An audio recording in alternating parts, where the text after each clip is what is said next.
Boa noite a todos. Quero mais uma vez externar a alegria de estar junto com vocês em mais esta noite para estudarmos essa doutrina tão maravilhosa que o Consolador prometido pelo Cristo nos apresentou. Hoje vamos encerrar o tema 10, Vida Espírita, do qual nós temos estudado nas últimas 3 semanas, questões 223 a 329 do Livro dos Espíritos. Na semana passada, nós estudamos a respeito da escolha das provas. Como um espírito escolhe as provas pelas quais ele vai passar na sua próxima reencarnação, como ele é ajudado pelos mentores, pelos espíritos superiores que o estão acompanhando nessa tarefa, e vimos também que quando o espírito ainda não tem condições de fazer a programação de suas provas, ele recebe todo o apoio de Deus e dos espíritos superiores.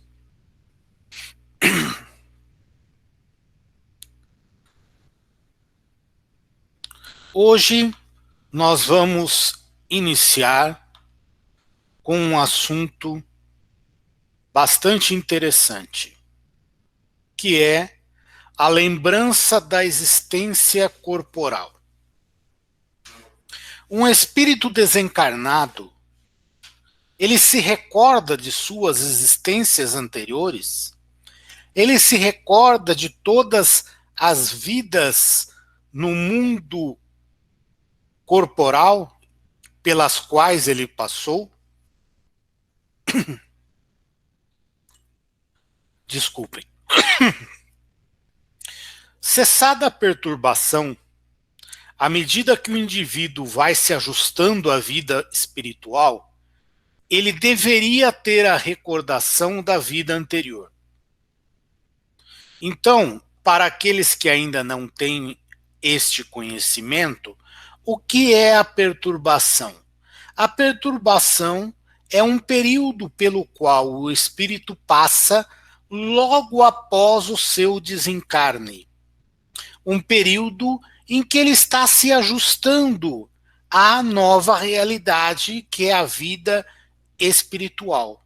Esta perturbação, ela não tem um prazo determinado.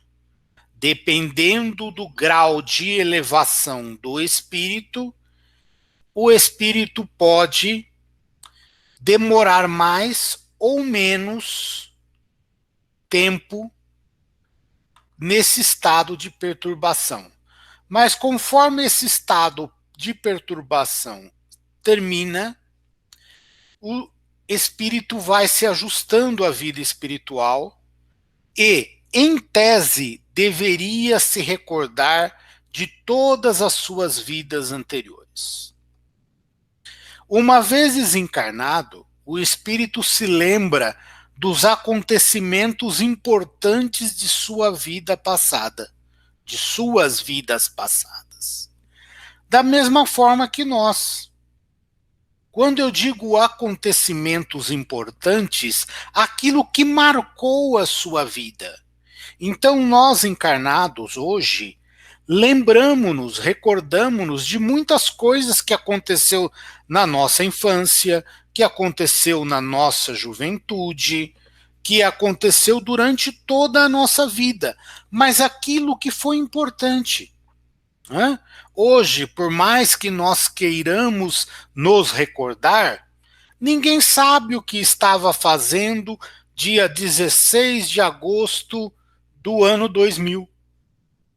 Ao menos que dia 16 de agosto do ano 2000 tenha ocorrido um fato muito marcante em nossas vidas. Então, para o espírito desencarnado, também funciona dessa forma. Tudo aquilo que foi importante para ele durante qualquer uma de suas encarnações, qualquer uma de suas vidas passadas, ele se recorda. Porém, muitos espíritos permanecem por muito tempo sem saber que desencarnaram. Entre aqueles que sabem, muitos não têm precisão de informações, não se recordam de fatos, não se recordam de pessoas. Então tudo depende do grau de elevação do espírito, do seu grau de crescimento moral. Muitos espíritos desencarnam e não sabem que desencarnaram.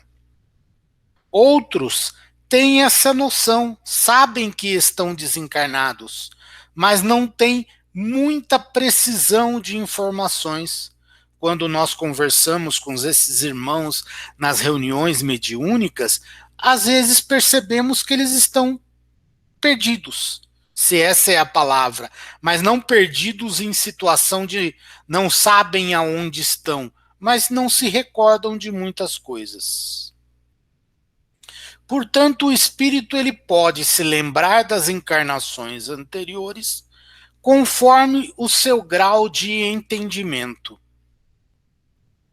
Mas nem sempre é conveniente que o espírito se lembre de tudo. Por quê? Porque, dependendo do seu grau de evolução, determinadas lembranças, determinadas recordações ainda fazem muito mal ao espírito. Então, Deus, em sua bondade, não permite que o espírito se recorde para que ele não sofra mais, porque aquelas recordações naquele momento não vão lhe ajudar em nada. Então, vamos fazer agora uma segunda pergunta. Por que quando nós estamos encarnados, nós não nos lembramos das vidas passadas? A resposta é bem simples. Porque a lembrança das vidas passadas nos tolheria o livre-arbítrio. As consequências destas lembranças na encarnação atual poderiam nos prejudicar, poderiam nos trazer orgulho, poderíamos nos trazer vergonha. De que me adianta saber que na última encarnação ou em alguma das minhas vidas eu fui um rei, eu fui um grande guerreiro, eu fui um grande cientista, somente para me elevar, encher o meu orgulho? E aí, quando eu encontrar alguém, eu falar, você sabe com quem você está falando? Você está falando com o ex-rei da França. Em que me ajudaria? Nada. E por outro lado, nós podemos sentir vergonha daquilo que nós fomos. Durante a Idade Média eu fui um inquisitor. Eu matei um monte de inocentes em nome de Deus. E isso hoje me traz vergonha. Vai me atrapalhar na minha encarnação atual. Por isso que nós não nos lembramos, quando encarnados, das nossas vidas passadas. O espírito desencarnante, o espírito normal, que está desencarnando de uma forma normal, enxerga seu corpo com respeito, como uma veste que não lhe serve mais. Ele respeita o seu corpo, porque o seu corpo foi um instrumento que lhe serviu para que ele pudesse realizar todas as suas necessidades reencarnatórias. Mas para ele é como uma roupa que não lhe serve mais. E esta é a realidade saudável do espírito. Um espírito saudável, quando desencarna, continua a sua vida normalmente, porque ele sabe que a vida é a vida do mundo espiritual. Porém, existem espíritos que ficam junto ao corpo tentando reanimá-lo. Não aceitam a morte. Mas esta não é uma situação de normalidade.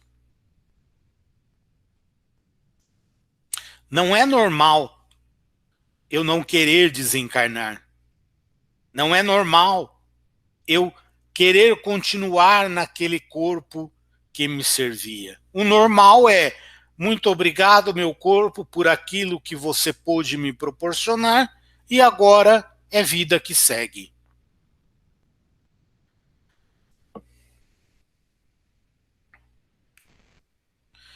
Os espíritos, eles são sensíveis às lembranças que as pessoas possam ter deles.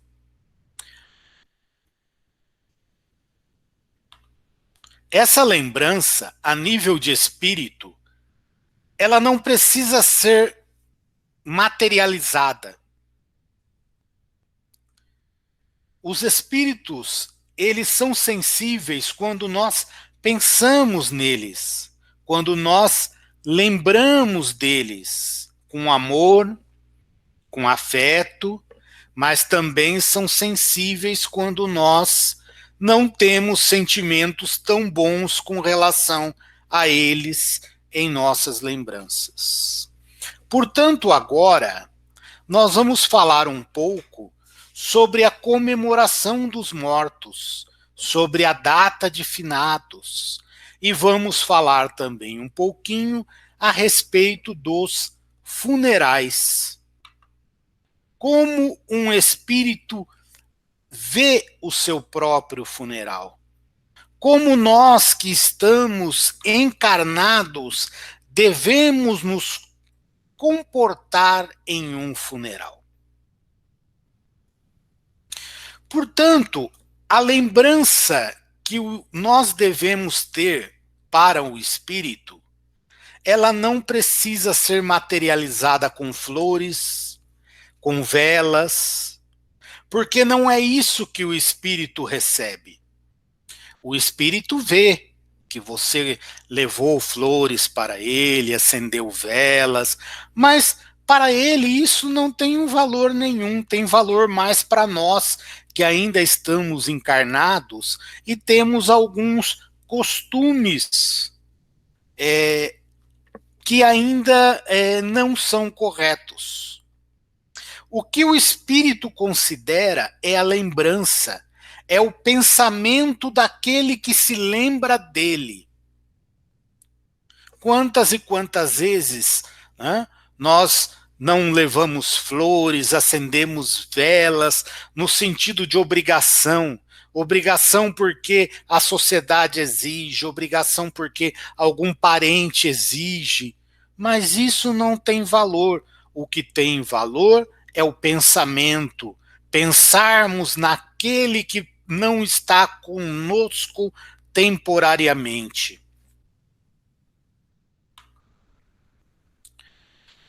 Se o espírito se encontra em uma boa situação, se ele está bem no mundo espiritual, a lembrança que nós temos dele, para ele, é uma sensação de felicidade. Então, o espírito se sente feliz porque nós nos recordamos dele. Porém, se ele estiver numa situação de dificuldades, essa lembrança, essa prece que nós fazemos por ele, este pensamento positivo que fazemos por ele, significa um alívio. Ele se sente aliviado momentaneamente das dores que ele está sentindo naquele momento.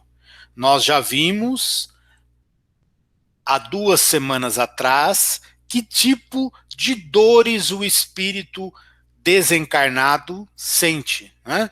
Remorso, mágoa, né? Sentimentos ligados não às sensações físicas, né? Não sentimos fome, não sentimos frio, não sentimos calor, na maioria das vezes, né? Então, quando a gente fala nesses sentimentos, sentimentos de alegria, sentimentos de satisfação pelo dever cumprido, sentimentos de tristeza por ter perdido alguma oportunidade de progresso, né?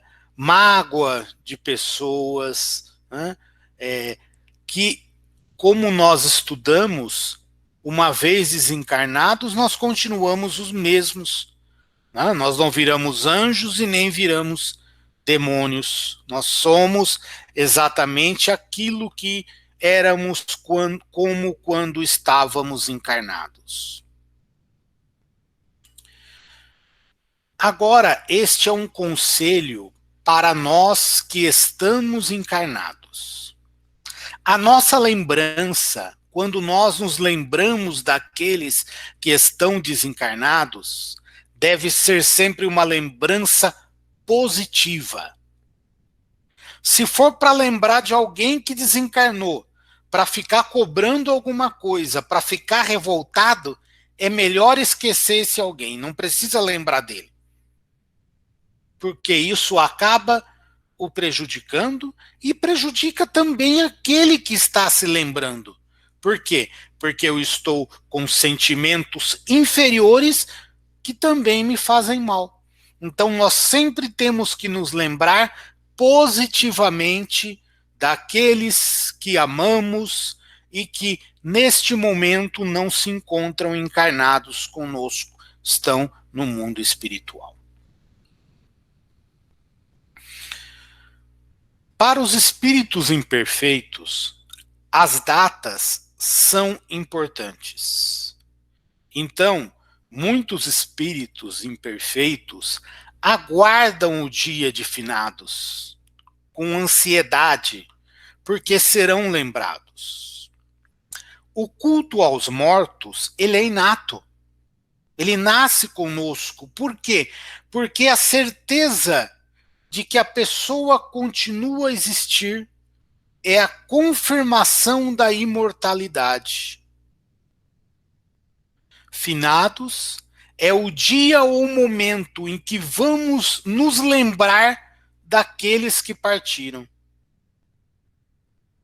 Na comemoração dos finados, se a lembrança é um pensamento sincero, os espíritos vão receber a nossa lembrança com alegria, com satisfação.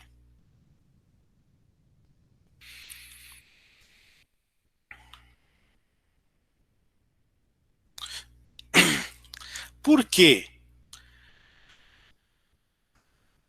Veja que interessante, olha. Lembrar-se daqueles que amamos somente no dia de finados não é a forma correta de tratarmos as pessoas de quem gostamos.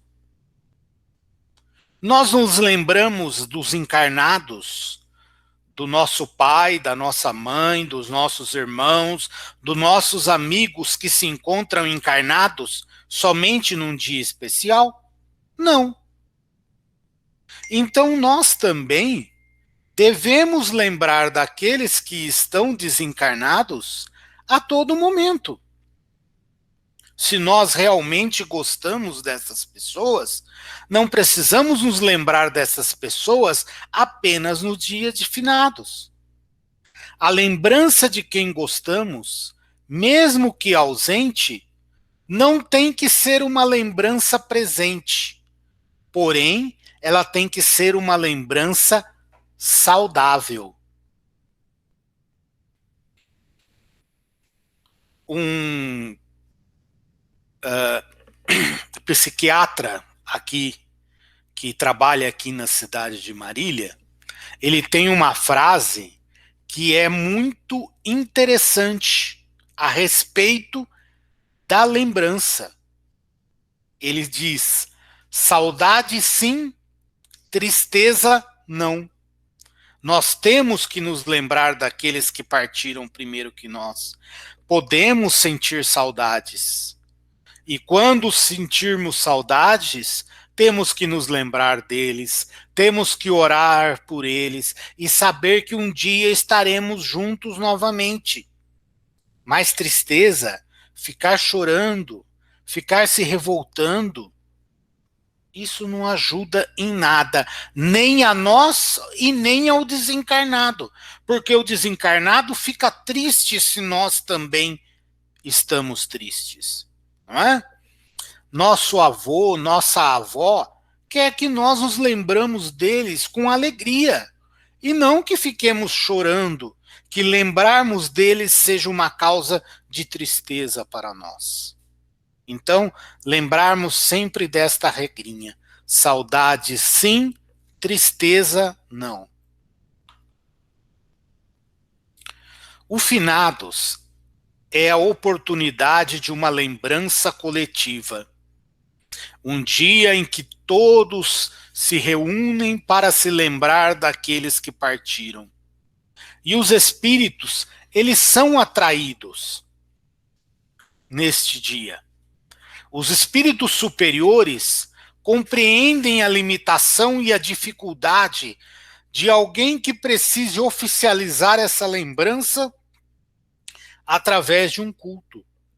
Então, os espíritos superiores sabem que não há necessidade disto, mas eles nos respeitam e ficam felizes, porque muitos de nós ainda precisamos deste tipo de ofício, esse tipo de culto, para lembrarmos daqueles a quem amamos.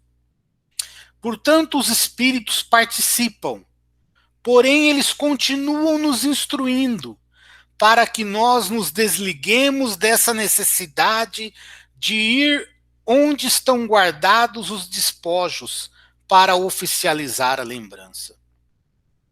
Nós não precisamos ir ao local onde estão os nossos despojos, os nossos ossos. Por quê? Porque aquele que nós amamos não está lá. Não há necessidade de nossa casa, em qualquer lugar aonde estivermos, podemos nos lembrar daqueles que nós amamos. Portanto, o fato de os corpos serem enterrados juntos, eu enterro meu pai, minha mãe, meus parentes, todos no mesmo túmulo, ele facilita as famílias, porque todos estão no mesmo lugar. Mas com relação aos espíritos, não tem significado nenhum. Eu ser enterrado junto com a minha mãe, eu ser enterrado junto com o meu pai, eu ser enterrado junto com o meu inimigo, tanto faz, porque aquilo é apenas o lugar onde estão os meus despojos. Eu não estou ali. Agora vamos falar um pouquinho a respeito do velório. Os espíritos participam do velório?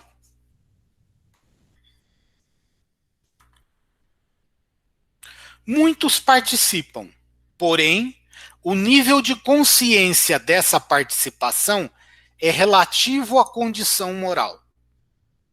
Tem espíritos que participam sem ter alcance do que estão acontecendo. Outros participam de maneira ativa. Então, há espíritos que não participam do velório.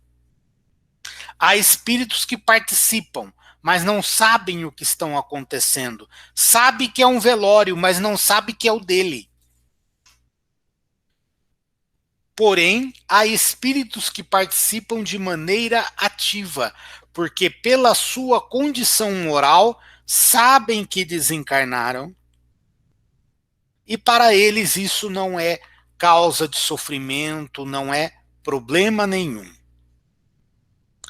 Agora, mais um conselho para nós. O importante é o momento do funeral. Na maioria dos casos, o funeral é difícil para o espírito.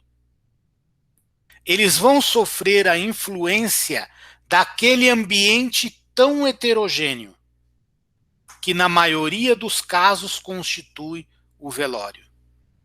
Cuidado com as coisas que nós não falaríamos se o espírito estivesse consciente. É melhor que não se fale, imaginando que ele não esteja ali, que ali só está o corpo. Então, cuidado com o que você fala no velório. Muitas vezes o espírito está presente, está consciente e escuta o que você falou, e ao invés de ajudar, você está atrapalhando. O ideal nesta cerimônia é que se mantenha o pensamento tranquilo, que os assuntos sejam, à medida do possível, elevados. Ou então, é melhor não participar do velório. Há pessoas que participam do velório para rever amigos, para rever parentes. Outros vão por obrigação social, né? E fazem de tudo, menos ajudar aquele que mais necessita, que é o espírito que está desencarnando. Então, se você não pode ajudar, é melhor que você não participe da cerimônia.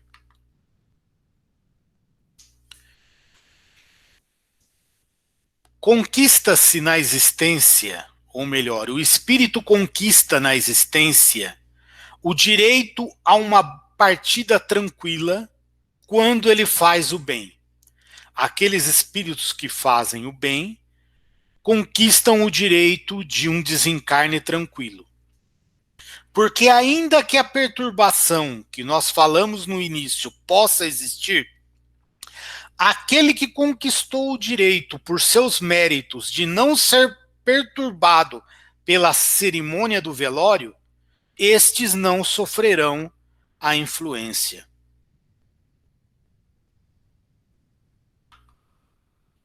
Devemos sempre, irmãos, ter a consciência que constantemente estamos rodeados de espíritos, que eles convivem conosco naturalmente, que o nosso retorno à vida espiritual também é um retorno natural, que é importante fazermos o bem quando encarnados para retornarmos ao mundo espiritual com a consciência tranquila e a sensação do dever cumprido. Nós devemos aproveitar ao máximo a nossa encarnação para levarmos a bagagem cheia de ações, cheia de realizações que nos farão melhores quando chegarmos no mundo espiritual. Aqui nós encerramos esse módulo, Vida Espiritual. Agradecemos muito a vocês e, após a exposição do Evangelho, estaremos abertos para esclarecimentos de dúvidas. Eu vi que houve algumas perguntas, então nós vamos responder ao final. Na próxima semana, nosso irmão Alan dará continuidade ao estudo do Livro dos Espíritos. Agora eu passo a palavra à nossa irmã Maiara, que fará a apresentação do Evangelho segundo o Espiritismo. Muito obrigado.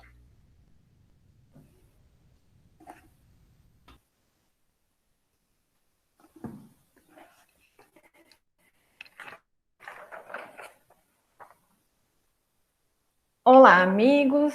Boa noite a todos.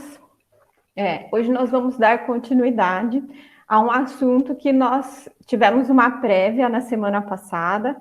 Nós vamos continuar, com o capítulo 11, que fala do amor ao próximo e a si mesmo.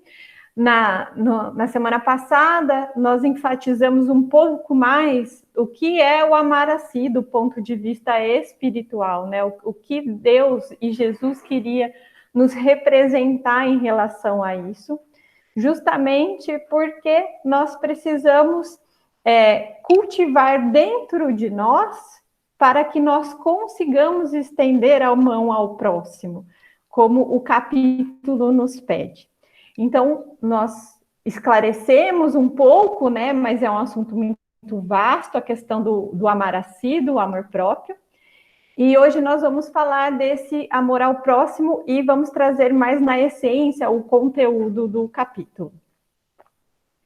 Então, vamos lá. O conteúdo do capítulo, ele traz o primeiro mandamento, né? E o maior mandamento, que é amarás o Senhor a teu Deus de todo o seu coração, de toda a tua alma e de todo o seu espírito. E o segundo, né? Que amarás ao próximo como a ti mesmo. As escrituras e muito do que nós podemos ler em relação a esses dois mandamentos, eles são muito claros que, se nós entendermos esses dois mandamentos de forma íntegra, nós poderemos, né, se abster, às vezes, até do resto do conteúdo complementar que nos é colocado, com toda a bagagem da doutrina, porque se eu entender o que amar a Deus é ao próximo, eu vou conseguir aplicar tudo que me é pedido ao longo do Evangelho, ao longo do Pentateuco, mas como Deus ainda e Jesus ainda sabia que nosso caminhar evolutivo era muito longo, eles nos enriqueceram com todas essas obras e com o nosso brilhante Pentateuco. Então, enquanto eu ainda não consegui assimilar de forma adequada esses dois mandamentos, que são a prévia de tudo e a essência de tudo, eu vou buscando o meu conhecimento através, né, de todo o conteúdo da doutrina, que é muito pedagógica, como Jesus também é. Então, no primeiro momento, nós vamos falar o que é esse amar a Deus, né? Então, eu vou amar a Deus, mas quem é esse Deus, né? Como que eu consigo me aproximar dessa figura que ainda é tão imaterial, tão etéreo e parece tão distante de nós? E é ótimo nós refletirmos em relação a isso, porque nós temos uma construção distorcida desse amar a Deus. Uma construção contemplativa, uma adoração com dogmas e com hábitos desnecessários, e não buscamos a essência do que é a questão do amar a Deus. Então, o conteúdo nos traz que nós podemos sugerir que essa proposta de reflexão do amar a Deus se identifica com culto ao dever. Como eu não consigo me aproximar, né, de quem é esse Deus, de que forma que é esse Deus, como que é o rosto dele, né, como é a essência dele, quando nós vamos pensar sobre isso, nós entravamos ainda, a gente não consegue ainda construir uma imagem adequada, né? Muitas vezes a gente até consegue, mas que provavelmente não vai se aproximar, né, do que realmente é Deus. Temos que lembrar que nem Jesus tentou ilustrar o que era Deus. Ele não sentou, em nenhum momento ele tenta explicar dentro da sua caminhada, que nos trouxe conhecimento, quem era esse Deus e de que forma nós tínhamos que pensar nele. Ele trouxe a essência dos conhecimentos e do que Deus queria de nós. Então, amar a Deus nada mais é que o culto ao dever, o compromisso com a retidão de caráter e a atitude responsável e a priorização dos princípios éticos. Então, se eu não consigo elaborar de forma adequada, e até mesmo no Livro dos Espíritos, né, quando Kardec pergunta, né, mas quem é Deus? Deus é o infinito? E aí o Espírito responde, né, não, isso é uma definição incompleta, é a pobreza da linguagem dos homens. Mas qual é a prova da existência de Deus? E aí no Livro dos Espíritos fala para a gente que basta olhar sobre as obras da sua criação, que é o que a gente acabou de falar agora. Então, o amor a Deus não é essa questão contemplativa de eu dobrar os meus joelhos, de eu fazer reverências, de eu manter imagens ou crucifixos, né, no meu ambiente como uma forma de adoração a Deus. Isso é uma forma passiva e muito rasa. O que Deus quer de nós é exatamente isso, que nós cumpramos os seus preceitos. Então, essas condutas de amar as criaturas de Deus, de seguir de acordo com os seus preceitos, né? De amar ao próximo, a cada um de nós, seres humanos, que somos criaturas deles. Então, é o que é mais aplicável na nossa vida atual e nosso estágio evolutivo, já que nós não conseguimos nos aproximar, né, dessa construção, né, mais fatídica do que é esse Deus, né? Quem é Deus? As obras nos dizem que ainda não é possível nós nos aproximarmos com clareza ainda.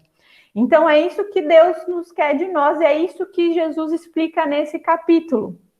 Então, que não dependem da compreensão da natureza de Deus, né? E por hora que ela é nos alcançável. E sim que nós sigamos cumprindo e amando as criaturas deles. Isso é amar a Deus. A Joana de Ângeles nos traz uma frase no livro Obra Feliz, que condensa de forma bem elegante essa questão de amar a Deus. Ela fala que nós devemos que amar a Deus é agradecer a tua existência, né? A minha, sua, de todos nós, do nosso orbe. E louva-o mediante a uma vivência sadia e exalta-lhe o amor por meio dos deveres cumpridos. Então, acho que isso nos deixa claro o que é esse amor a Deus que nós estamos falando nesse capítulo, né? Que é eu cumprir o que Ele quer, o que Ele pede, o que Ele nos ensina, e que dessa forma eu vou estar adorando, vou estar louvando, vou estar exaltando a Deus. E entendendo o que é amar a Deus, nós vamos falar desse amor ao próximo. Então, quem é o próximo? Nosso próximo é, portanto, todo aquele que esteja no nosso alcance de auxiliar. Devemos fazê-lo sempre de forma incondicional. Nossa consciência não cobrará prodígios, nem verão é impossível, mas fazer todo o bem que podíamos. Então, o que é importante essa reflexão de quem é o próximo. É uma coisa que está muito pungente nesses assuntos do momento, nessa atual pandemia que nos trouxe um montante de reflexões infindáveis. Quem é esse próximo? Quem é meu próximo? Então, o próximo, ele não é só quem está à minha volta. Quando Jesus traz a palavra do bom samaritano para ilustrar quem é o próximo que ele está querendo dizer, ele nos deixa claro que o próximo é toda a humanidade. Todo mundo é próximo para nós. E o mais interessante é que o que fica mais claro para nós, e tem sido muito discutido sobre isso, né, seja nas redes, seja nas mídias, né, que nós devemos respeitar credo, pensamentos, que nós não devemos julgar, né? Isso está sendo muito claramente discutido agora, né? De, ok, você não concorda, mas você tem que me respeitar. Ok, você não concorda, mas você não deve me agredir. Então, vamos pensar. Sabe aquela pessoa que você discorda em tudo? Que leva a vida de formas que você jamais conduziria? Que às vezes é difícil ficar até na presença daquela pessoa? Esse é o seu próximo.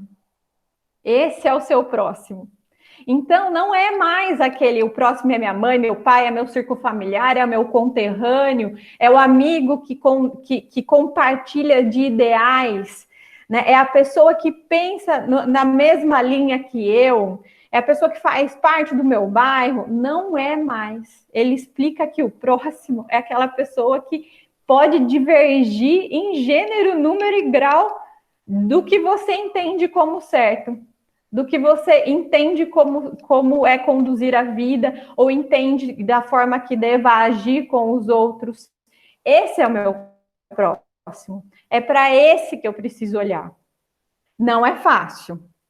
Porque quando nós temos afinidade com alguém, que é aquele próximo que nós nos afinizamos, energeticamente nós conseguimos partilhar.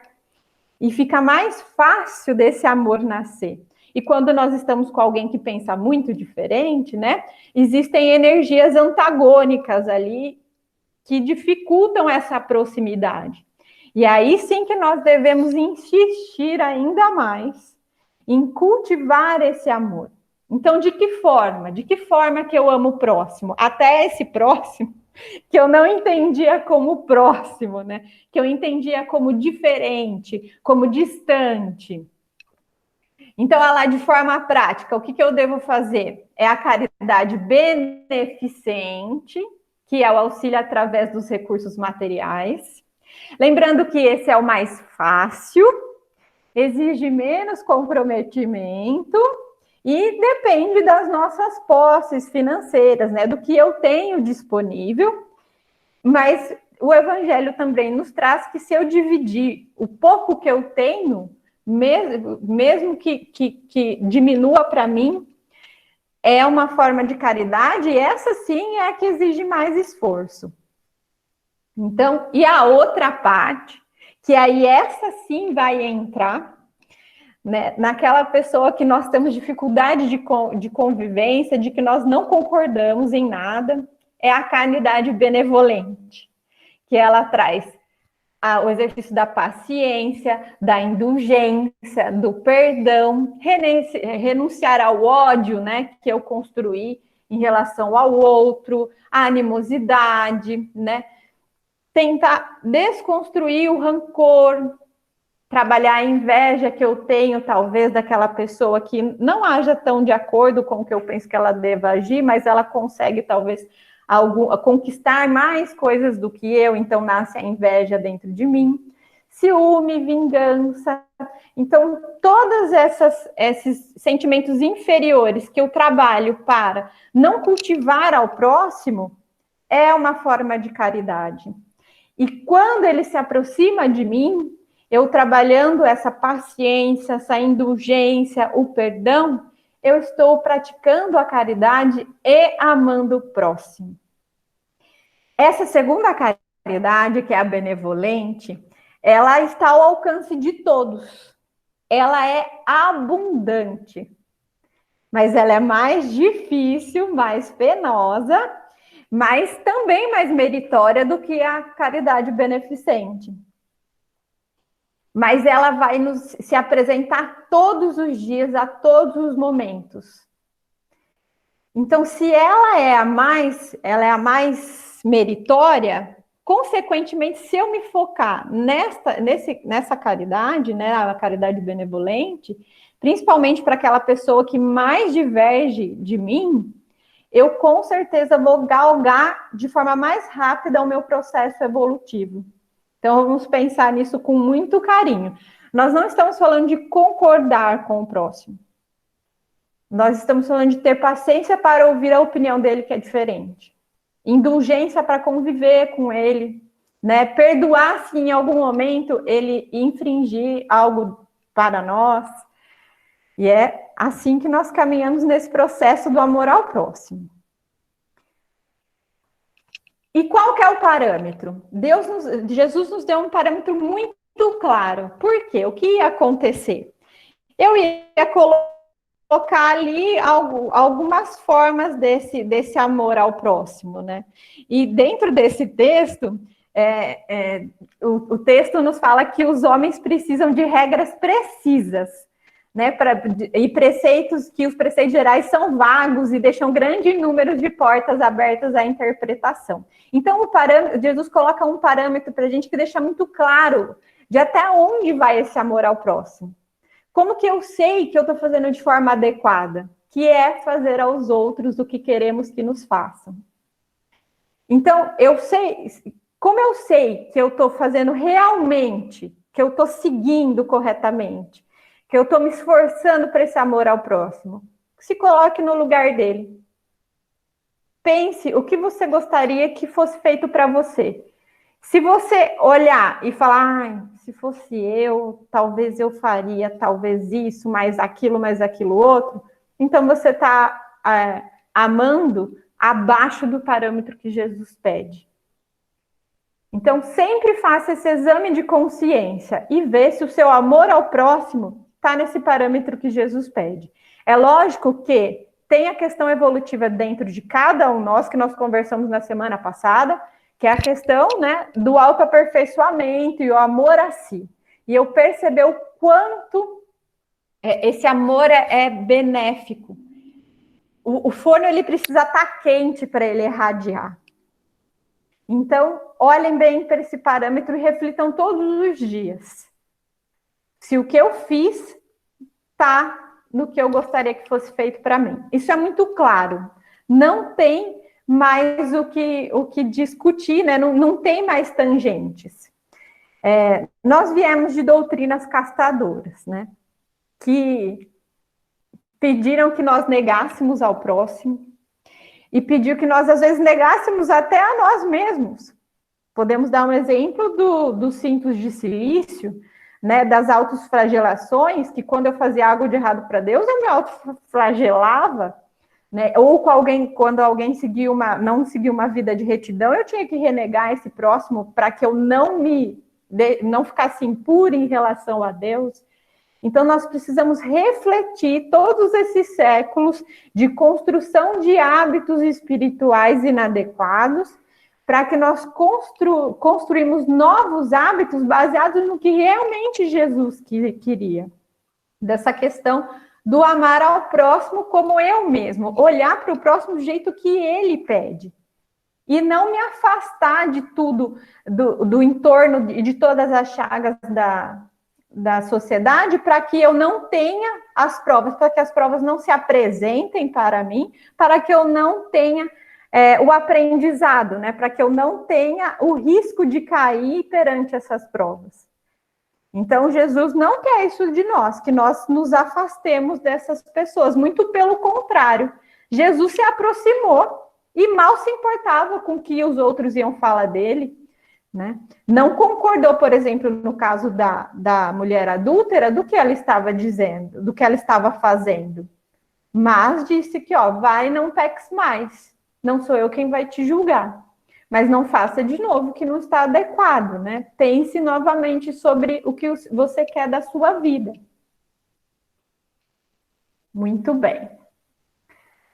Nesse capítulo, tem essa parte aqui que fala o que é dai a César o que é de César, né? Quando nós vamos ler o capítulo, às vezes parece meio deslocado, né? Você fala assim, nossa, mas por que Kardec colocou essa história do dai a César o que é de César bem no meio desse capítulo do amor ao próximo, né? Que desconstrução é essa? Parece meio que ele foi colocado ali de forma aleatória. E claro que não. Essa questão do dai a César o que é de César, o princípio geral, o ensino de Jesus é que ele condena todo prejuízo material e moral que possa causar a outrem, toda violação de seus interesses. O que ele quer dizer com isso? Por que ele colocou esse assunto no meio do amar ao próximo e a si mesmo? O César que está dentro aqui do texto, ele faz a figura do Estado. Então, todos nós estamos dentro de um Estado. Então, nós estamos dentro da governança política executiva do município de Marília. Marília está dentro do governo do Estado, e o governo do Estado está dentro do governo federal. E a figura de César é isso que ele traz. É essa construção de sociedade em que nós ainda temos que viver nessa terra. Então, esse ensino de Jesus deixa claro a legitimidade dos nossos direitos civis, que, por exemplo, é pagar impostos e cumprir com as nossas obrigações perante as leis dos homens. E é isso que ele quer dizer. Por que ele está nesse capítulo? Porque quando eu faço isso, quando eu cumpro corretamente essas questões civis, eu estou amando ao próximo. Eu estou entendendo que o meu direito vai até onde o dele começa. Eu estou contribuindo para a organização dessa sociedade, o segmento dessa sociedade fique harmônica, que eu cumpra os meus deveres para que tudo continue se desenrolando. Por mais que as nossas leis ainda são imperfeitas, que possa ter impostos inadequados, nós ainda usufruímos de benefícios dessa construção civil, né, dessa sociedade civil. Visto que eu tenho uma rua, eu tenho um bairro, eu tenho energia elétrica, eu tenho água encanada. Lógico que nós temos as áreas de vulnerabilidade, que isso ainda não chegou. Mas, de alguma forma, nós usufruímos de tudo isso. Nós usufruímos da estrutura que o Estado traz para nós. Quando Jesus foi no texto, Jesus estava numa situação ali que era muito capciosa em relação aos fariseus. Eles fizeram a pergunta sobre os impostos, porque dependendo do que Jesus respondesse, Jesus poderia ser acusado de insurgência e ser levado a julgamento. E Jesus, muito inteligente, respondeu de forma firme, né, de que os impostos eram lícitos, com essa frase, dai a César o que é de César, então que nós devemos pagar adequadamente os nossos impostos. Isso traz essa profunda consciência que Jesus queria nos trazer do coletivo, do próximo, que eu preciso fazer a minha parte nesse meio da sociedade para que todos tenham um conforto, para que todos tenham acesso à estrutura. Aí a gente sempre reflete, não, mas está injusto, é desigual, tem gente que não tem água encanada, tem gente que ainda não tem uma casa. E aí eu gostaria de trazer um texto de Emmanuel que fala que na verdade eu trouxe do Consolador, mas que a gente pode encontrar no livro Pão Nosso, que ele dá uma chamada para todos nós em relação a esse momento político que é de muitas críticas e muitos ataques, que nós nos colocamos perante ao Estado de forma muito austera. Então ele fala assim: maus homens, sem dúvida, produzirão maus estadistas. Então, se eu tenho alguma divergência, se eu acho que alguma coisa está errada, é porque nós refletimos quem está no governo. Coletividades ociosas e indiferentes receberão administrações desorganizadas. De qualquer modo, a influência de César cercará a criatura, reclamando-lhe a execução dos compromissos materiais. Então, mesmo que seja injusto, se eu não pagar imposto, eu vou ter consequências. Há decretos iníquos, recorda-se se já cooperaste com aquele que te governam na paisagem material. Então, como que nós estamos contribuindo para uma construção de sociedade e política melhor? Só atacando? Como que, mesmo eu achando que não é ok, né, todos os impostos, toda a carga de impostos e as leis que eu devo cumprir, né, perante aqui os homens, nossas leis humanas, eu ainda tenho que pensar que isso é uma forma de prova. E o que eu não cumpro, eu atinjo o direito do meu irmão. Então, eu também não estou cumprindo a questão do amor ao próximo que esse capítulo nos pede. Pessoal, esse capítulo do amor ao próximo, ele é tudo que a gente precisa no momento. Ele é tudo que vai trazer um pós-pandemia, que é o que nós temos discutido, que sociedade que nós vamos ter, uma sociedade pós-pandemia, né? Qual é essa sociedade? Ela vai ser melhor? Ela vai ser pior? Todos nós estamos com esse desejo que tem que sair alguma coisa de tudo isso. E esse capítulo Amor ao Próximo, ele vai trazer essa essência, a bagagem que nós vamos precisar, espiritual e intelectual, para sermos uma sociedade diferente, ao qual nós temos tanto conversado nesses dias difíceis. Como esse assunto é muito especial, eu vou parar por aqui nessa questão do dai a César o que é de César. E aí, no próximo domingo, nós vamos falar dessa questão do que é realmente, um pouco mais, de forma mais condensada, a questão da lei de amor, a questão do egoísmo, que nada mais é o que tem nos trazido até então a essa sociedade difícil que nós estamos, e a questão da caridade para com os criminosos. Pessoal, eu agradeço todos que estão presentes na sala no dia de hoje. Estou aberta a perguntas, né? Caso alguém quiser ficar depois das 19 aí. E desejo a todos uma semana incrível.